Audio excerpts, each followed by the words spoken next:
Sir మా baby పాలు తాగిన వెంటనే పడుకుంటుంది. కానీ 20 మినిట్స్ తర్వాత లేచి మళ్ళీ ఏడుస్తుంది.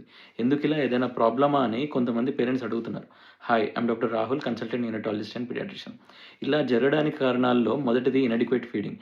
పసిపిల్లలు బాగా ఆకలిగా ఉన్నప్పుడు తల్లిపాలు ఫాస్ట్‌గా కొన్ని తాగి టైర్డ్ అయి పడుకుంటారు. మళ్ళీ కాసేపు తర్వాత ఆకలికి మళ్ళీ లేచి ఏడుస్తారు. ఇలా జరగకుండా ఉండాలి అంటే వాళ్ళు నిద్రలోకి జారుకునే సమయంలో మనం మన ఫింగర్‌తో జెంటిల్‌గా వారి పాదాల మీద రబ్ చేస్తూ ఉండాలి. ఇలా చేస్తే వాళ్ళు మేల్కొని కడుపు నిండా పాలు తాగి నిద్రపోతారు. రెండవది బ్రెస్ట్ మిల్క్ మొదటి కొంచెం సేపు వచ్చేటివి ఫోర్ మిల్క్ అని అంటారు. దాని తర్వాత వచ్చే పాలని హైండ్ మిల్క్ అని అంటారు. ఫోర్ మిల్క్ అనేటివి బాగా పలచగా నీళ్ళలాగా ఉంటాయి మరియు క్యాలరీస్ అనేటివి తక్కువగా ఉంటాయి.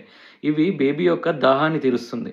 తర్వాత వచ్చే హైండ్ మిల్క్ అనేటివి కొంచెం చిక్కగా ఉంటాయి మరియు క్యాలరీస్ అనేటివి ఎక్కువగా ఉంటాయి. దీనివల్ల బేబీ యొక్క ఆకలి తీరుతుంది.